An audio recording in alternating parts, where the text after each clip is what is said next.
Well, good evening again, everybody. My name is Martin Cousins. I'm Secretary of the Sydney branch of the AIE, and I'd like to welcome you all here tonight for the webinar, Insights from an Australian Renewable Energy Developer.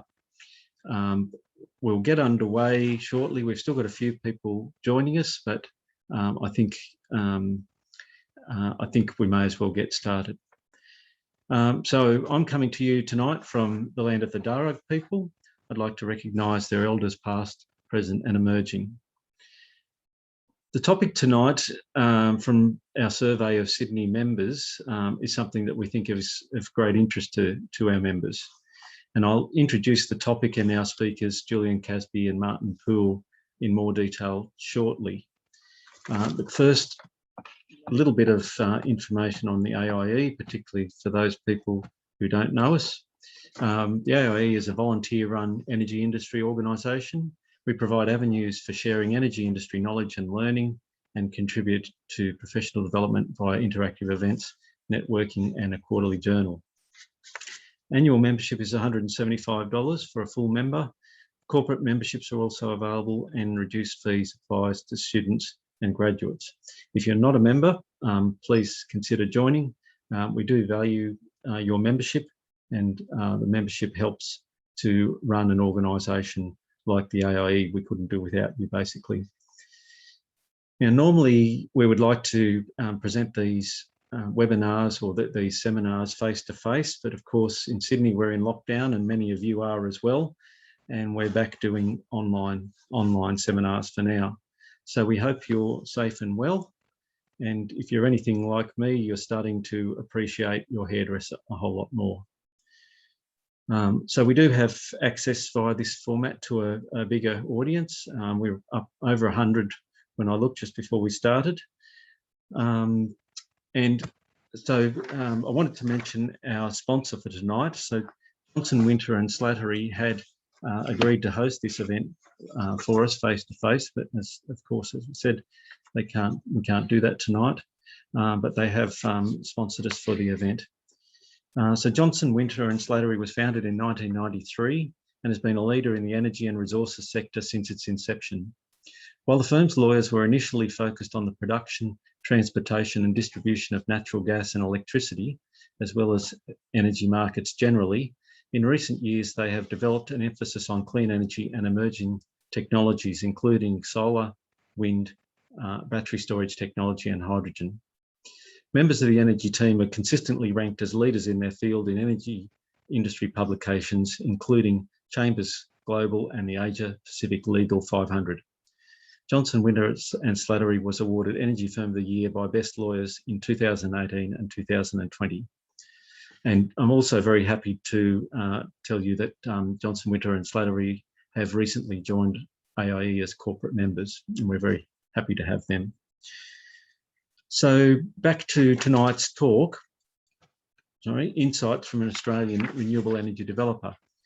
The thinking behind this talk initially was just simply that it would be interesting to hear about the history, the drivers, and the day-to-day activities of a renewable energy developer.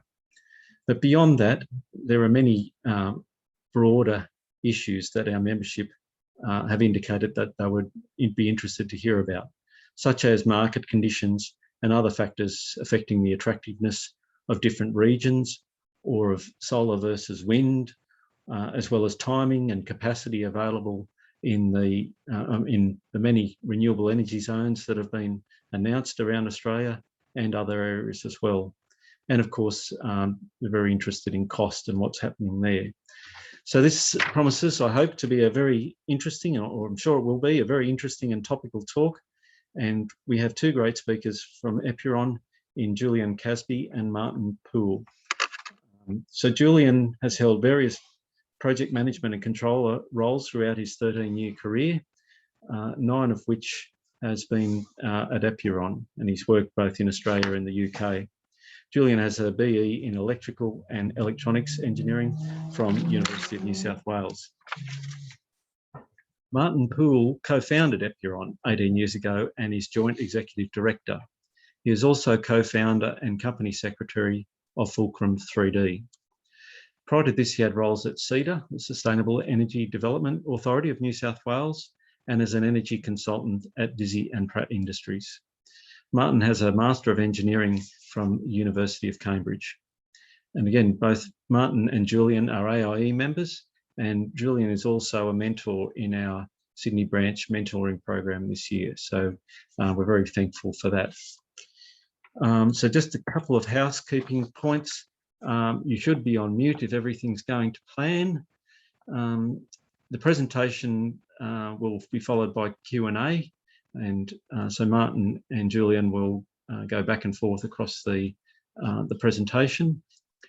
Please use the Zoom Q&A function for your questions, and we'll endeavour to get to as many of those, or I suppose Martin and Julian will endeavour to get to as many of those as possible at the end. Zoom chat is also available if you've got any problems or issues. And the webinar is free tonight to everyone, but slides and hopefully a recording will be available to members. And I should mention as well, if you hadn't noticed, that I am recording this session for now. So with that, I will stop sharing and get Martin and Julian, I think Martin to start with, to take over and share his screen. Thank you, Martin, and thank you to AIE. Having been a member of the AIE for 28 years, I think, it's always good to keep in touch and to see that AIE continuing to evolve and stay highly relevant as it as the whole market around it changes. We do appreciate the opportunity to talk to everybody and engage through questions later. So without further ado, this is what Julian and I are proposing to cover tonight, hopefully addressing all of the points that Martin raised and throwing in a few other things, and hopefully most of it's interesting. So we'll talk a bit about the company and project development and the way the market's evolving, which hopefully will cover some of the things that you raised, Martin.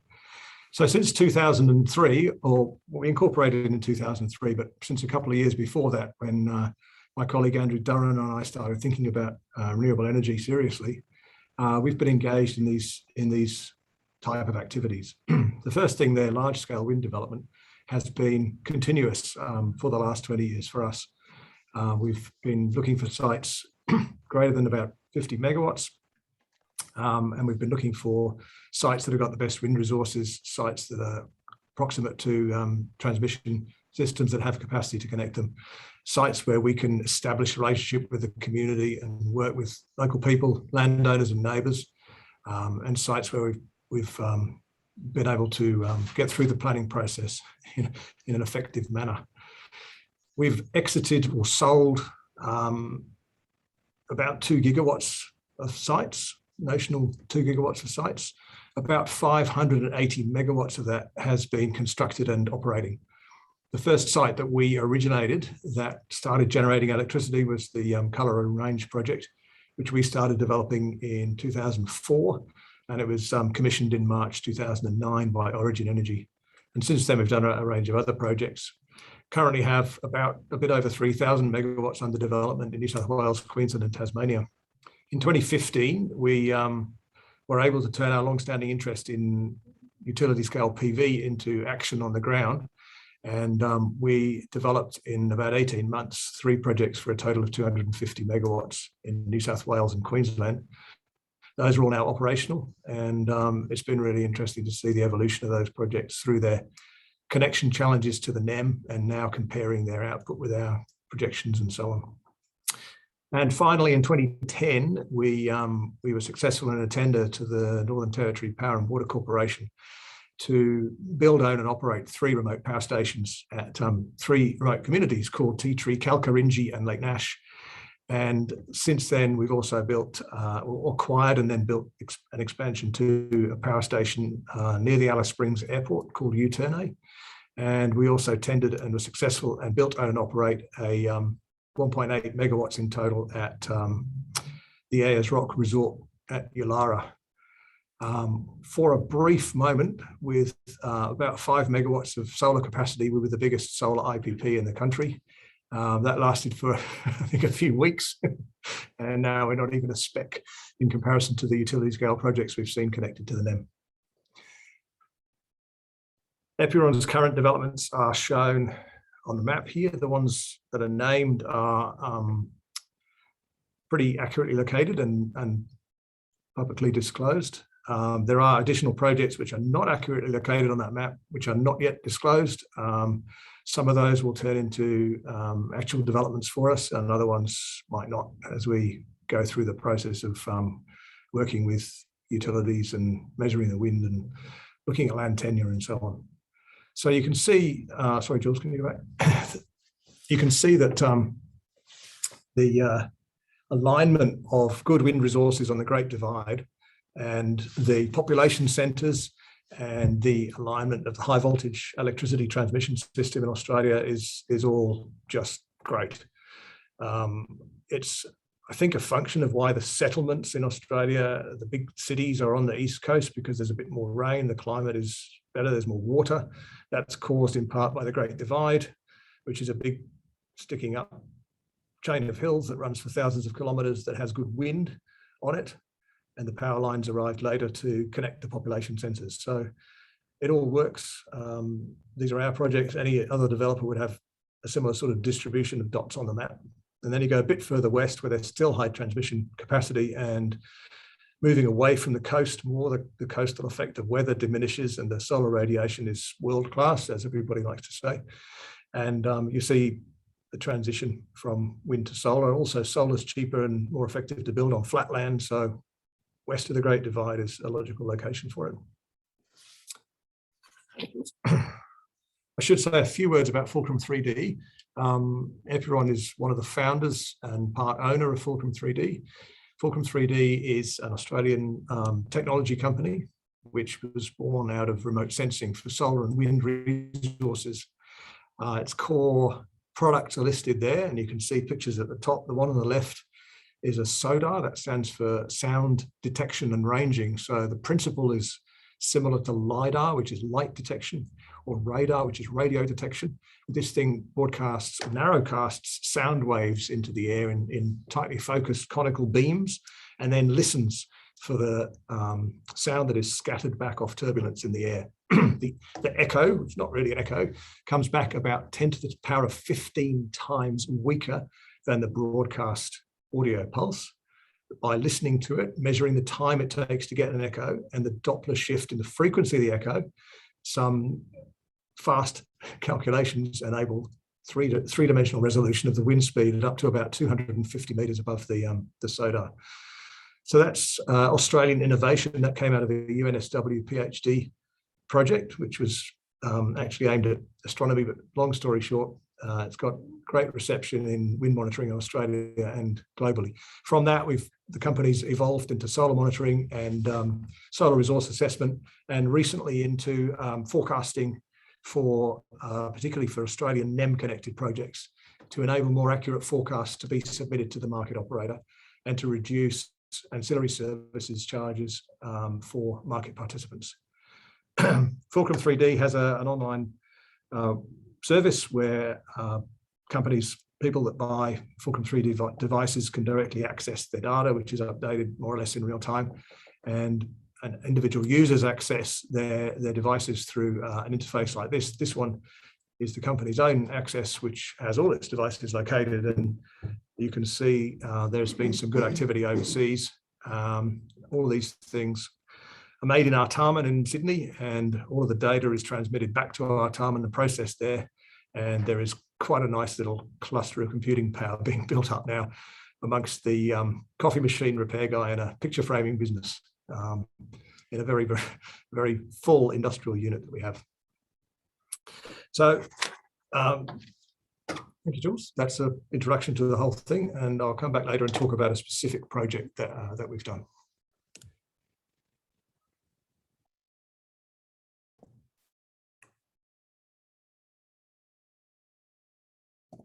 You're on. Thanks, Martin. I'll take over and run through a bit of a day in the life of a developer and what we go through to develop projects, and then touch on Some of the things that we keep an eye on, some of the things that that are interesting to us and our signals for our next projects. So to start with, site selection, where it all begins. I guess on top of the characteristics that we look for in a site, we're also looking at the different regions, so the different states, and what sort of signals each one is sending in terms of policy and planning approvals, and things like reses, which we'll get to later. You know, in each state, we're really looking for three things. So we're looking for that energy resource. We're looking for proximity to the transmission network, and also you know, a good strong part of the network. And then we're looking at land use compatibility. So somewhere that's not close to built up areas or national parks or land uses that can knock out sites. And I'll just point out that whilst the topic of the presentation is about renewable energy development, a lot of it focuses on wind for a couple of reasons. One, it's what I'm focused on at the moment, and I guess what we as a company are focused on at the moment, which I think is probably reflective of a lot of the industry, with a big focus on wind at the moment, and after a big push through 2016 to 2018 in solar. We're seeing a little bit less activity in the solar sector, but of course all of the principles of this development, the same. A lot is the same for wind and solar. So as I said, the previous picture was showing you know, a macro scale wind resource, and here we're looking at being somewhere nice and close to transmission, and a strong part of the network. So this is a project that we're currently working on, which is near Muswellbrook, and not very far from Liddell Power Station and substation, which is probably one of the strongest parts of the network in New South Wales. So there's broadly 4 stages of development of a wind project, starting with feasibility. So we're going out and talking to landowners about the possibility of hosting a renewable energy project on their land, and what that may involve.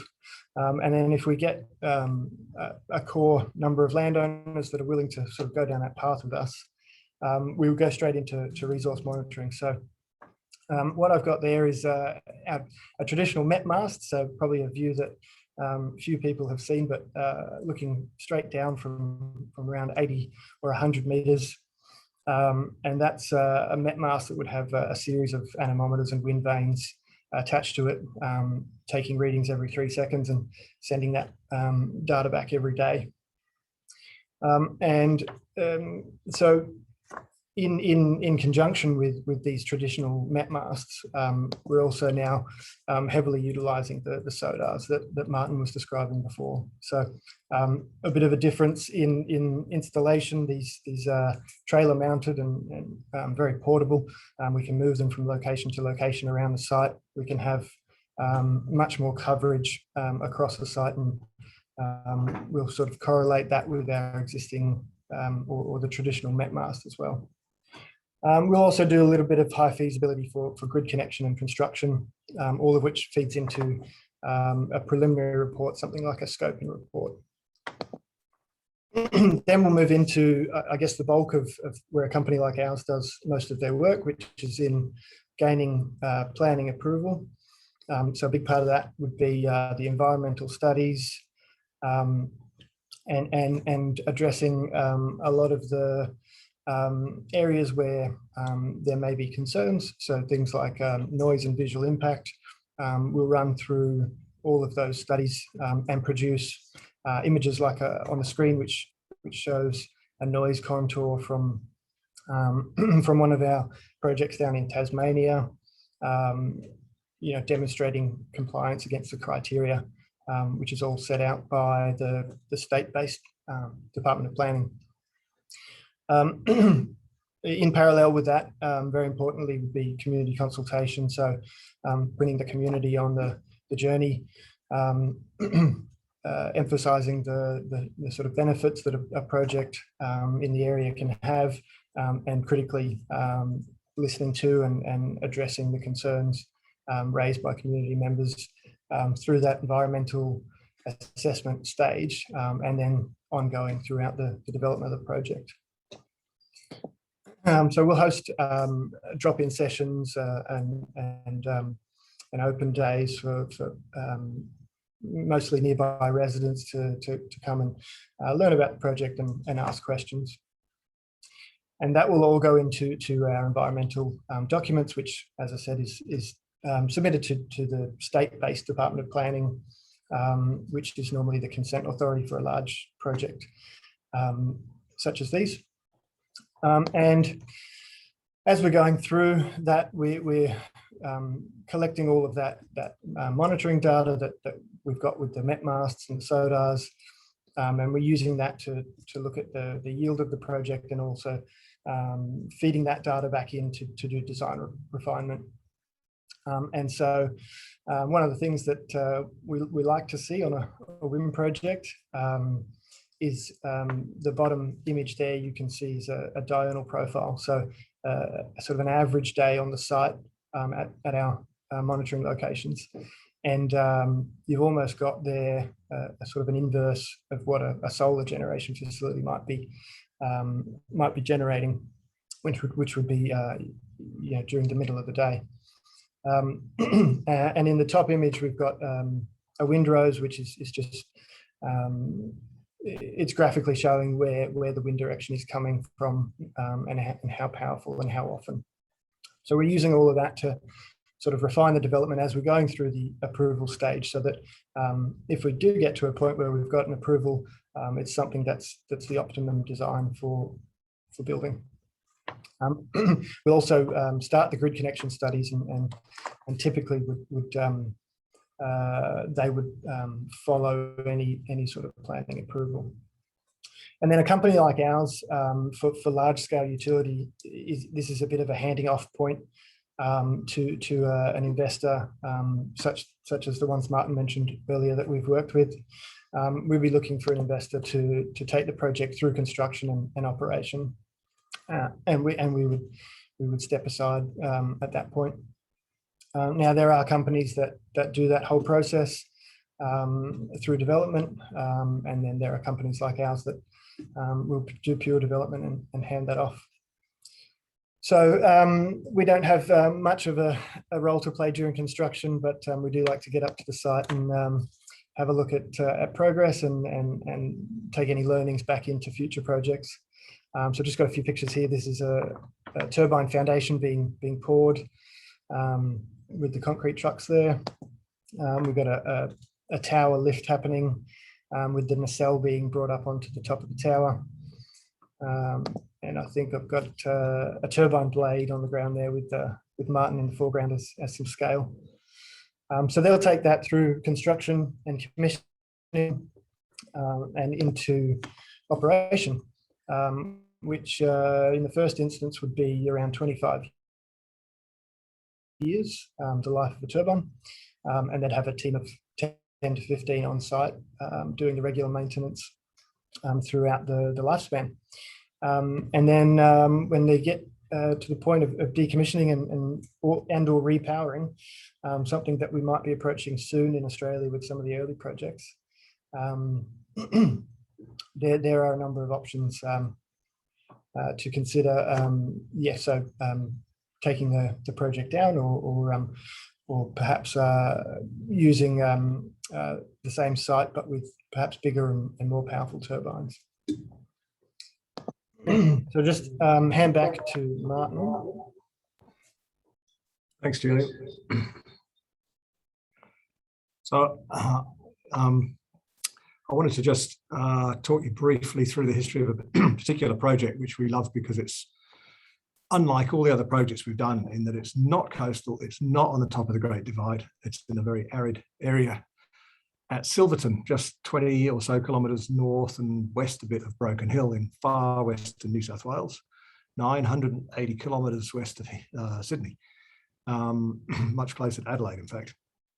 So pre-Christmas 2006, there was a bit of investigation going on in the office, possibly very close to Christmas, and possibly we weren't that busy, looking at high voltage power network around New South Wales and marvelling how it followed the hills in the east and so on.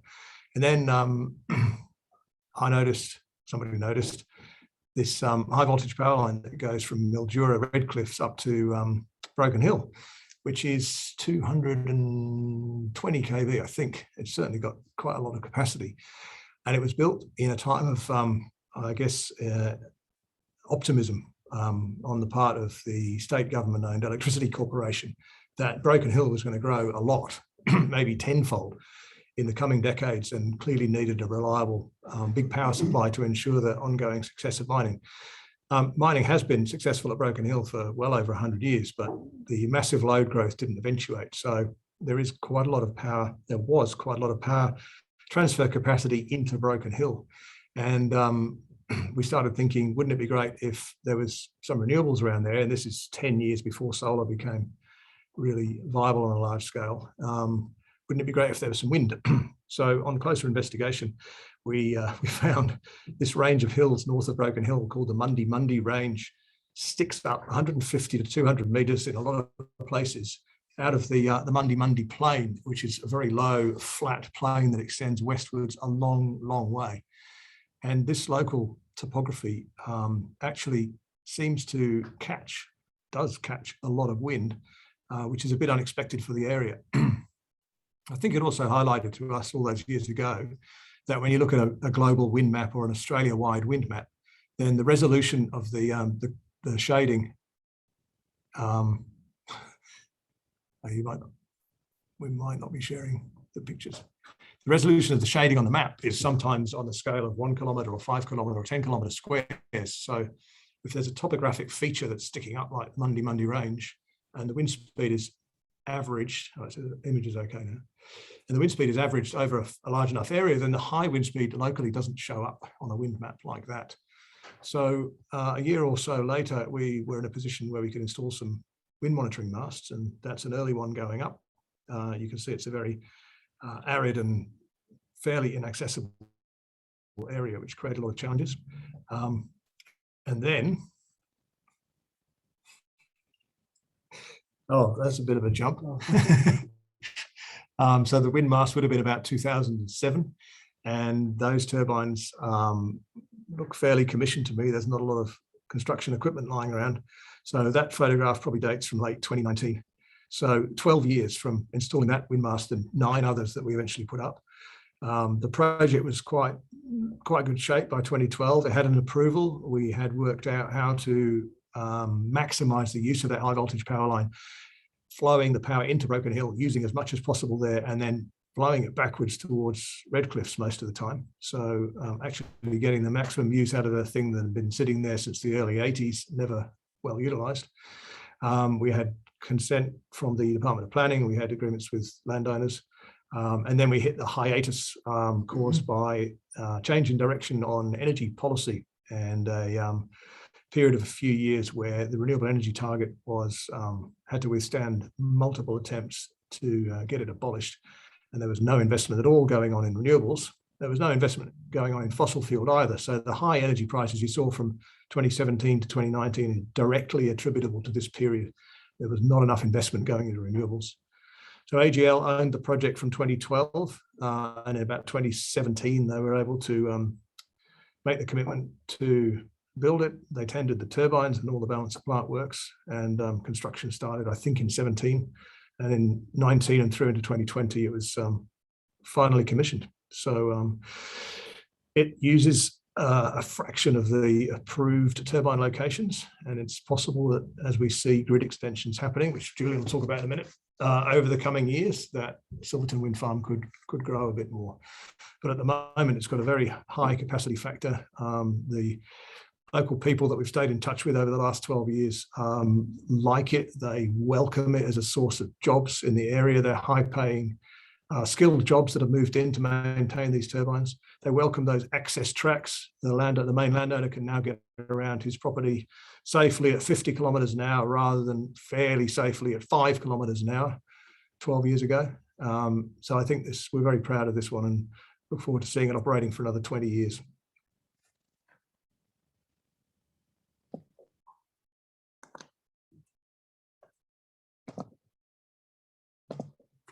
I'll try and run through the rest of the presentation as quickly as possible so that we can get some questions. And if I do run through it too fast and something's of interest, please ask a question and we'll come back to it. I just wanted to run through a little bit of a quick history or some snapshots really of the industry. So back in 2000, was really when the first wind farms and very small solar was getting going in Australia, and a typical wind farm there, which is actually Blaney Wind Farm in New South Wales, was about 660 kilowatts was a turbine. It's about 45 meters to the hub, and blades were about 23 meters long. And you can see the share of renewables there, which is mostly hydro. At that point, there's almost next to no wind or solar. And it was shortly after that the MRET, the first renewable energy target, was introduced. So by 2010, we've seen a big uptake in wind. Solar's just starting to get going.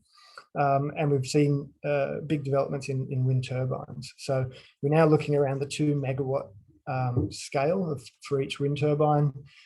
We've roughly doubled the hub height to 80 meters and almost doubled the blades to about 40 or 45 meters. Roughly speaking, cost to produce power, or the PPA price around that time, would be around $100 a megawatt hour. So that'd be a bundled electricity plus renewable energy credits ballpark. And if you were going on the spot market, you may be able to get more than that. So the RET was also increased at that point to 20% of electricity generation being renewables, which was about 45,000 gigawatt hours at the time. And over the last 10 years, we've seen a big increase in wind and solar. And the trend has continued with the size of wind turbines. So we're seeing 3.5 to 4 megawatt turbines installed today, getting close to 200 meters when you combine the hub height and the blades. And we've seen a big reduction in the PPA price, which we've been able to see through the ACT and Vic government reverse auctions. So that, combined with the RET target, which was lowered to 33,000 gigawatt hours, was a big factor in that price coming down over that time. And moving forward, we're currently looking at 5.6 megawatt machines for the projects that we're developing now. And by the time they sort of get to construction, that may be in the 6+ megawatt range.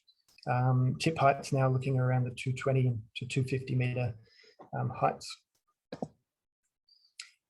So all of that has resulted in as I said, the cost reductions in wind and solar, which are now the consensus is that that's the new, the cheapest form of new generation, standalone wind and solar. And we've got some, on the right-hand side, got some figures there showing when you add in storage and transmission to firm those generation sources, what the forecast is in 2030, which is nice and clear. So things that we're sort of monitoring and taking signals from, obviously the integrated system plan that AEMO is putting out it's the best national roadmap that we have at this point in time. You can see there showing the retirement of coal generators over the next 20 years, which may be quicker than that.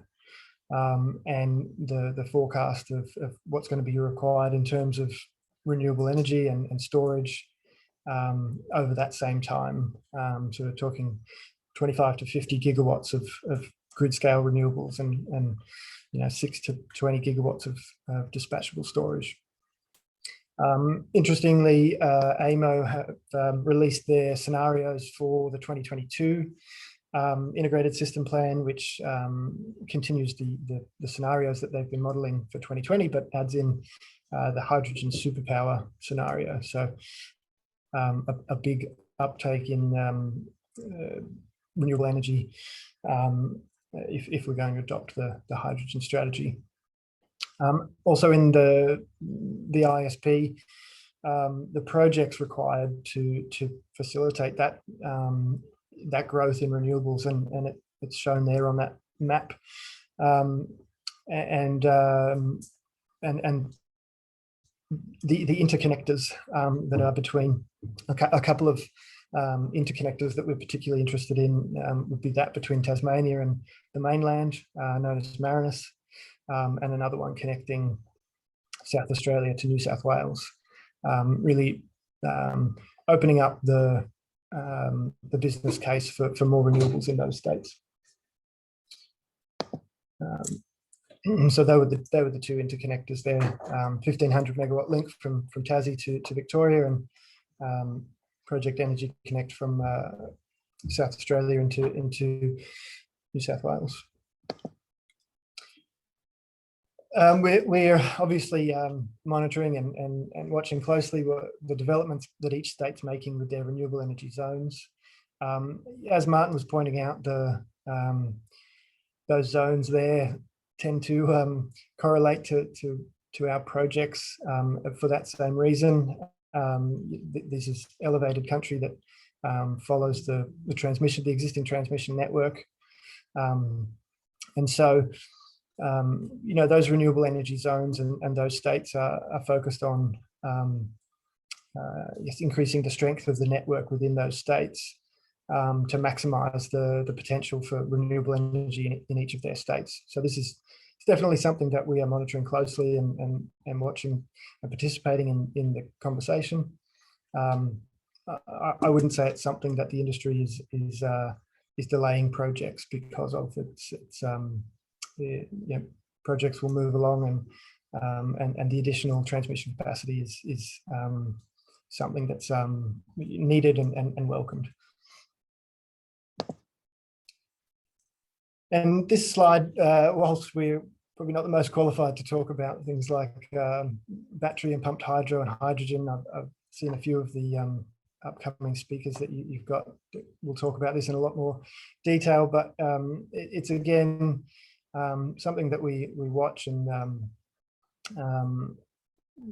the map here that I've pulled off the Renew Economy website shows where the battery storage locations are being operating and being proposed, and some of the figures up there. So it's interesting to sort of compare those figures to what AEMO is proposing is going to be needed by 2040, and getting pretty close already to what they're saying is required. So look, we'll leave this slide here as a bit of a prompt for some questions or discussion into some of these topics, and I think I'll leave it there. If that sounds good, Martin. Thank you, Julian.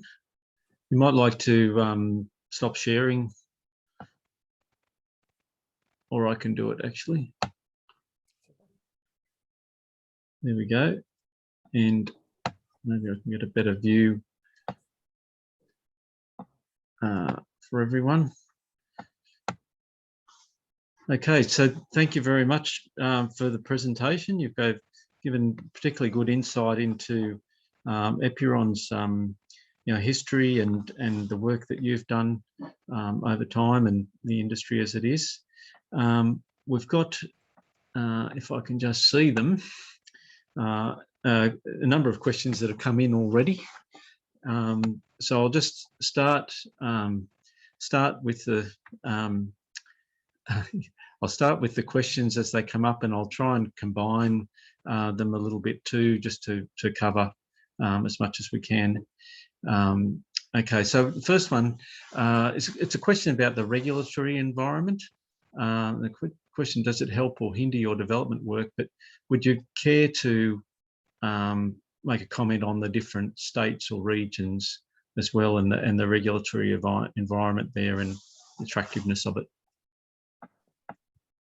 I might start. I can talk about New South Wales, which is where I focus, and perhaps Martin could enlighten about Queensland or Tassie. The regulatory environment in New South Wales, the Department of Planning has spent the best part of a decade putting together their guidelines for renewable energy developers. They've got specific bulletins for things like visual and noise, and the guideline is an overall guide for developers to work through planning. And I think there's been a big focus on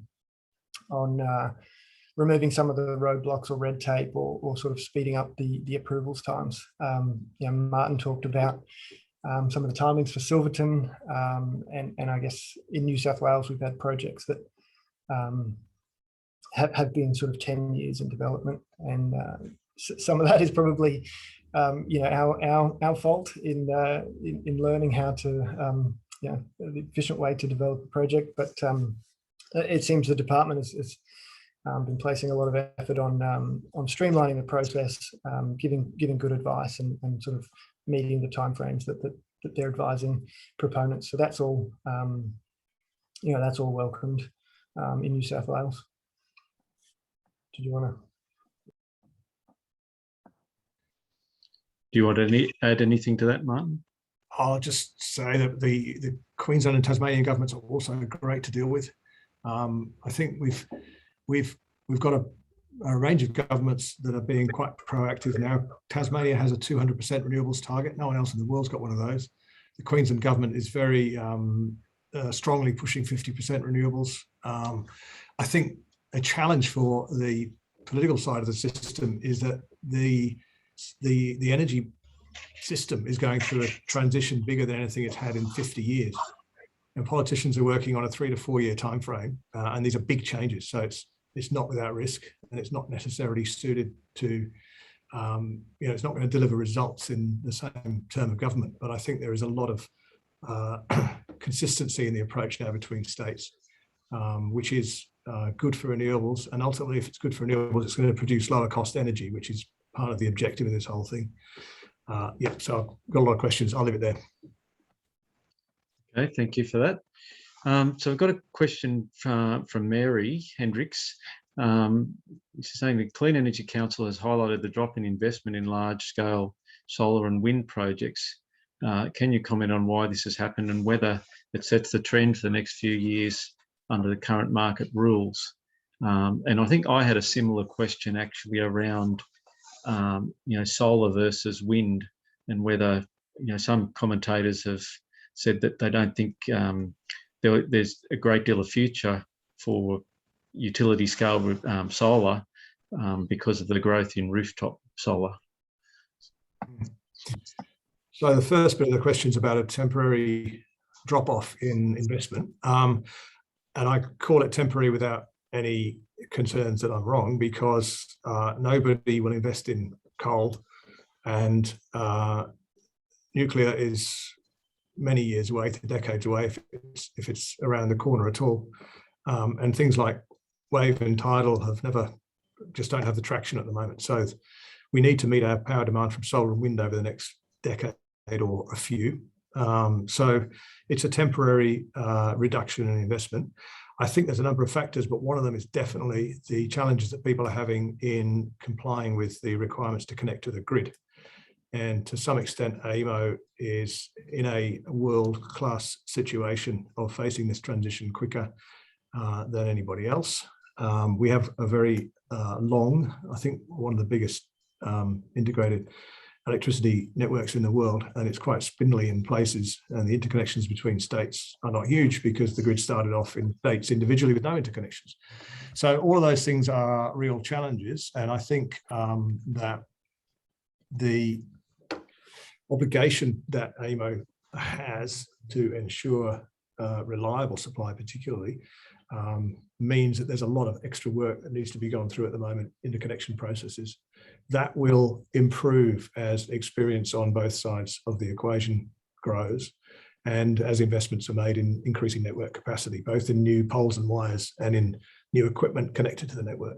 So we are entirely optimistic about it, but I think what's really important is that we don't have a gap in investment of a few years, because that's inevitably reflected in a period of high power prices down the track when the next bit of coal retires. So I totally agree with Julian's view that the integrated system plan is vital. It's the only game in town. Nobody else is doing any kind of planning at that level, in that depth, and with the same amount of resources. So the whole industry needs to get behind this. And if things are not happening quick enough, we need to engage with the rest of the industry to make things work better. Solar will come back. Julian talked, his last picture there that he nearly left up was about balancing load. And I think hydrogen is a whole separate thing, but if it's not hydrogen, it might be something else. And I think that very low or negative power prices in the middle of the day are suitable for some energy intensive industries. And Australia likes to have energy intensive industries. So we've got negative price power at the moment. Bring on the energy intensive industries. Okay, thank you for that. I'm really getting flooded by questions here. I might throw in one, again, that was on my list, but offshore wind.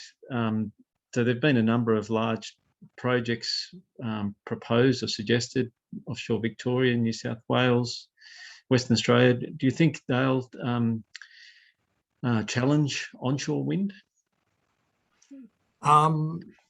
Yes, I think so, in a sense of keeping it honest. Yep. I used to think there would not be offshore wind in Australia, because we could have offshore wind with all the attributes of offshore wind, but we could have it onshore because we've got a lot of space. But I think that offshore wind costs have come down faster than anyone expected over the last 5 years, and that Australia has shallow offshore waters, which are close to load centres that are suitable for offshore wind.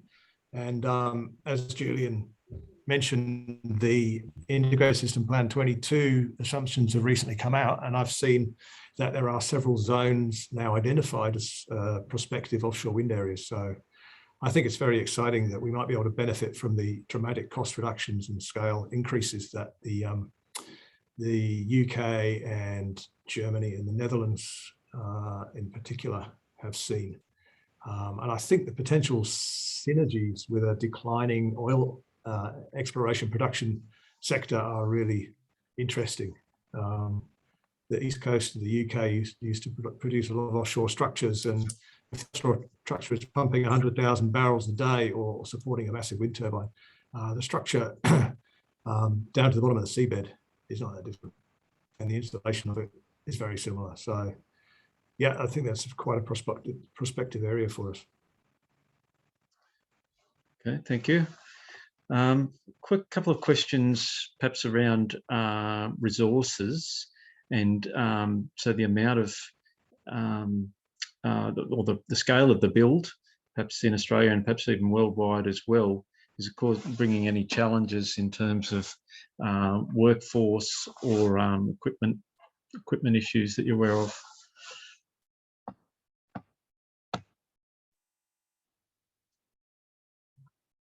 Yeah, I think there are constraints, but I think the sort of supply chain constraints that I read about other industries facing. So I don't think it's a particular drag on solar and wind compared to the challenges of negotiating the connection process at the moment. I think we could expand the capacity a lot in installation capability when we can have continuous installation of wind and solar projects in Australia. Then we'll get construction crews that follow the projects and are more efficient and maybe slightly quicker, and will further reduce the cost of renewables. Okay, and so in terms of actually touching on cost reduction there, where are the major areas that you think cost reductions will come?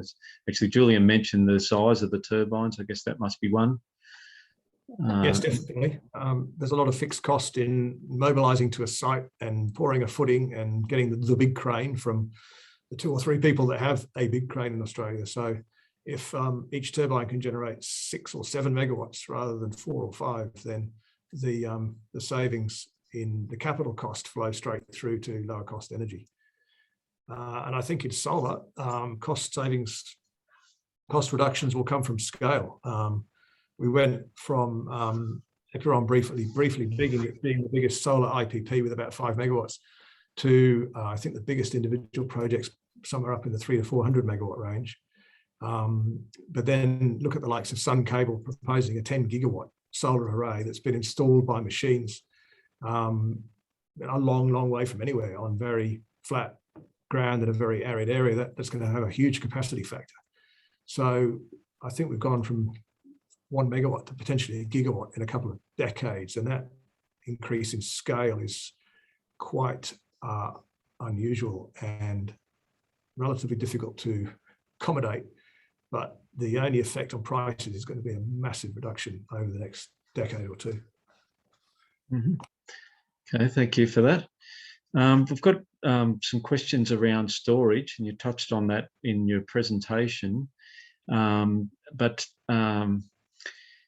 So I guess broadly, question about what do you see happening with storage? I know Julian in his earlier presentation, you did make some comments about location on site or location elsewhere.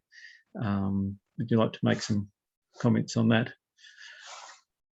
Yes, there is a bit of a storage rush happening in my personal view, not dissimilar to what we saw with big solar in 2016. I think the challenges for some of the battery storage is that all batteries at the moment are relatively similar, and the extra revenue that accrued to the first battery at Hornsdale was from intervening very fast in the market, faster even than it was being requested to intervene sometimes. That's a great market for them. The next people can also do a bit of that, but the 10th battery or the 20th or the 200th battery hasn't got any fast response services left to provide because they're already being provided. So there's going to be a bit of a change to longer duration batteries, I think, and the cost appears to be decreasing rapidly, but I think the likes of Elon Musk and the Chinese suppliers, of whom there are many, are going to sell their batteries to the place where they can get the biggest margin. And that's probably going to be something that's got wheels underneath it, not an enormous pile of batteries in the paddock somewhere. So I think pumped hydro potentially has a big role. Snowy's going to play a big role anyway, because we're going to get it soon. And the other private pumped hydros probably have a role, because not because batteries couldn't do it, but because batteries will enjoy a better margin in other applications for the next 5 to 10 years. But then there are immediately so many unknowns to do with the rate of electrification of transport that it becomes virtually pointless to try and predict. But safe to say there's a lot of pumped hydro development going on at the moment. And then hydrogen, since the chief scientist produced that report in 2019, the potential for hydrogen to be an ultra short to ultra long energy storage medium has dawned on a lot of people, and now there's hydrogen projects popping up all over the place. So I think long-term predictions in this area are basically impossible. Scenarios are the way to go, as approached in the integrated system plan. Mm-hmm. Okay, thank you. Perhaps some questions around weather and impacts on wind turbines and solar farms. So the particular question is how do wind turbines and cyclones mix, I guess, in northern Queensland? And perhaps you could also include solar farms and hail and even dust coverage.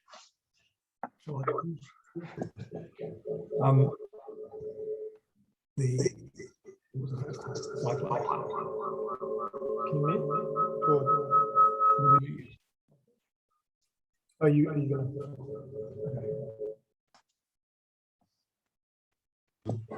Cyclones.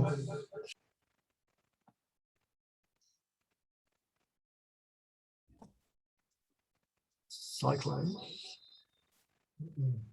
are predictable and measurable, and there are many wind turbines built in cyclone regions. The considerations are obviously the maximum wind strength, gust strength, average wind strength, and the mitigation is to use very robust turbines and to build bigger foundations than otherwise.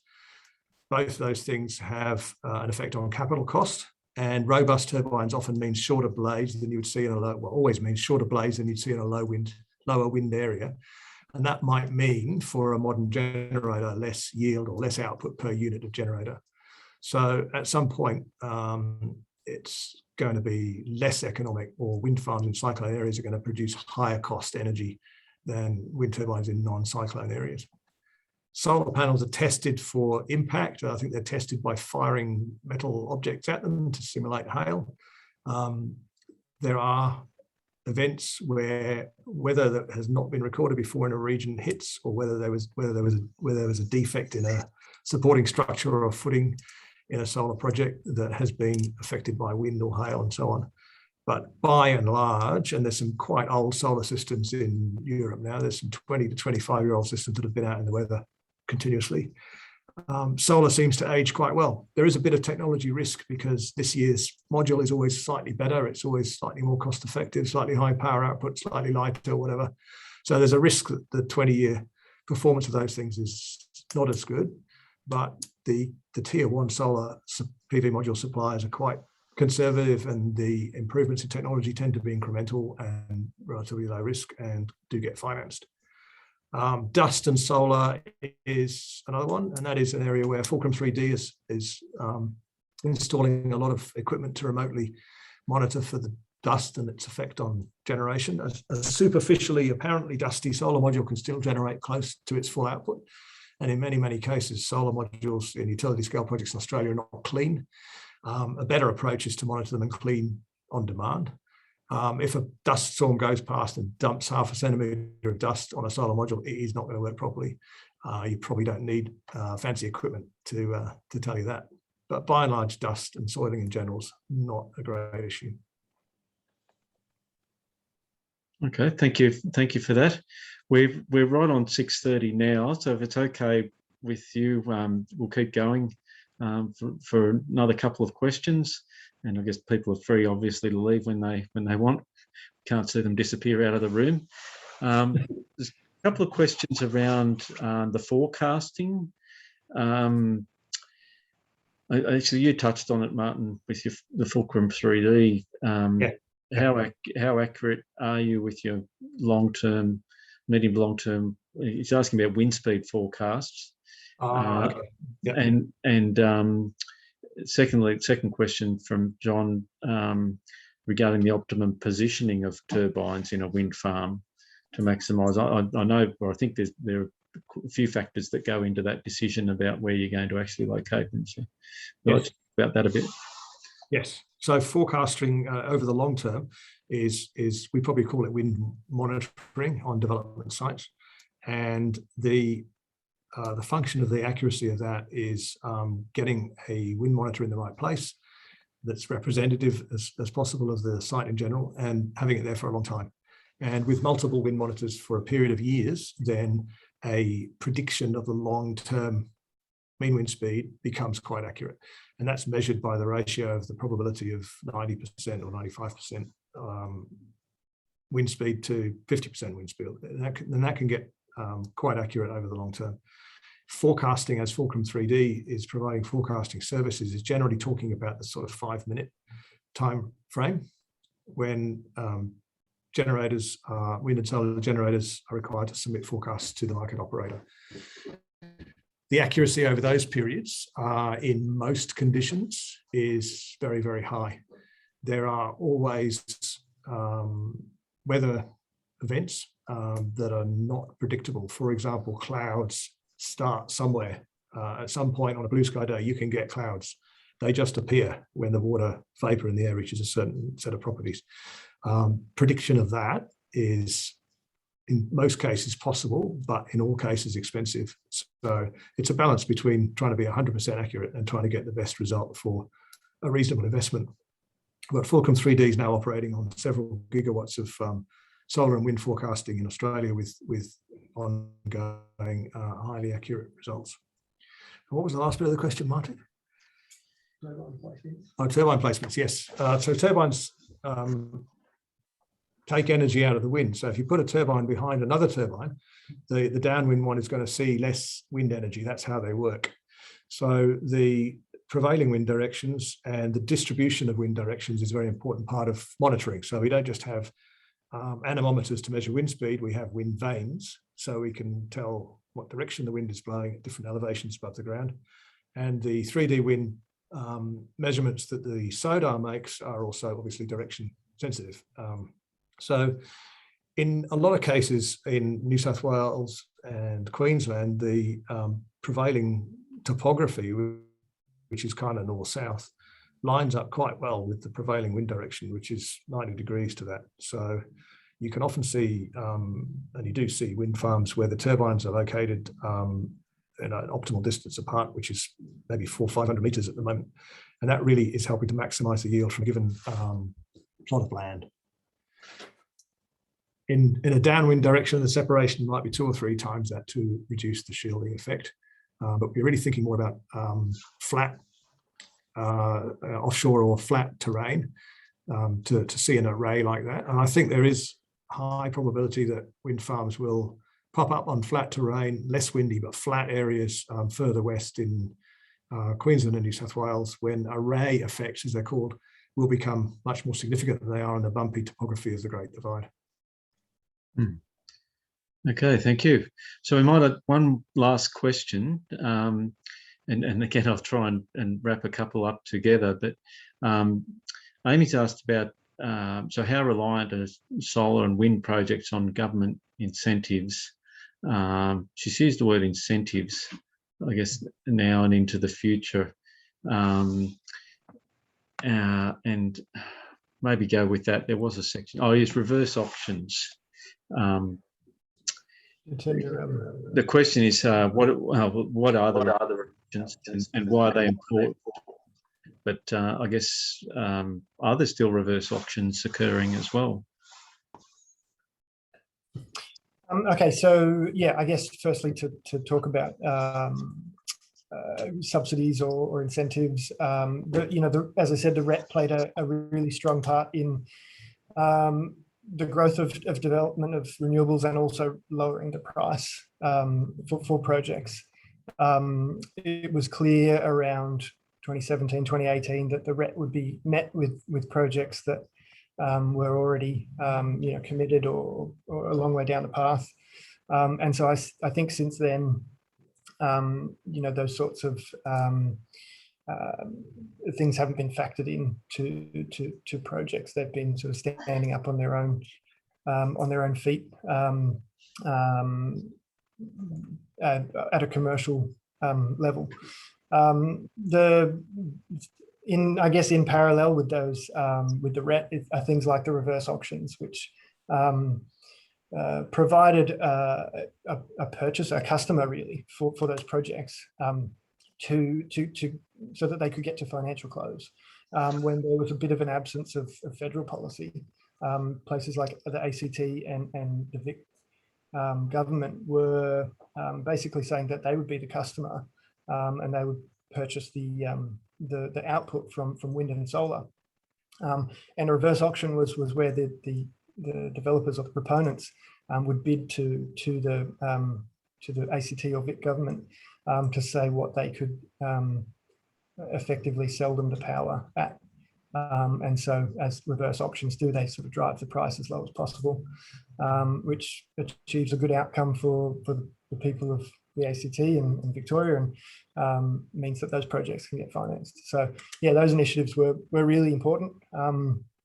At the moment, we've seen a bit of a shift in sort of government policies and initiatives towards unlocking areas of the state or the country for development, which is in those reses and increasing the transmission capacity. So now, yeah, that and unlocking some of those regulatory hurdles is sort of where the importance is, and it seems like on the commercial side of things, those initiatives have done their job in bringing the cost of those generation types right down.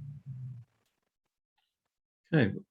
Well, thank you very much for your presentations and all of the question and answer.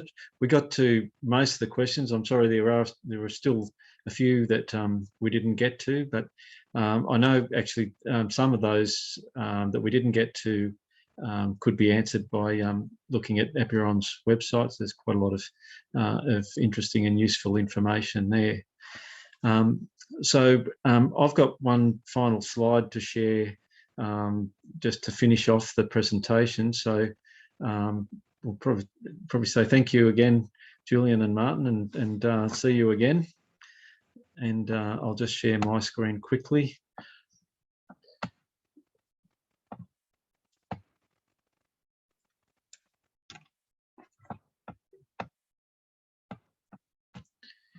Okay, so just all that remains now is just a few thank yous. So thank you to Martin and Julian very much from Epuron.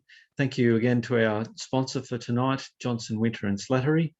And thank you all for participating and for your continuing support of the AIE. Upcoming events, our YEPs, the Young Energy Professionals from Sydney, have got an event Wednesday week on the role of renewable gas in decarbonising gas networks, and you might have seen an invite come out for that today.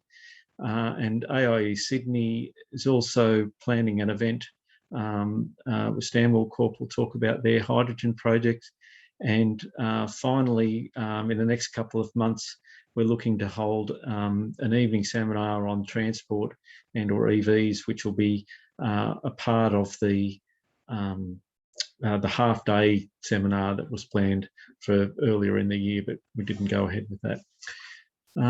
So I think that's it. So thank you very much, and look forward to seeing you at the next event. Thanks.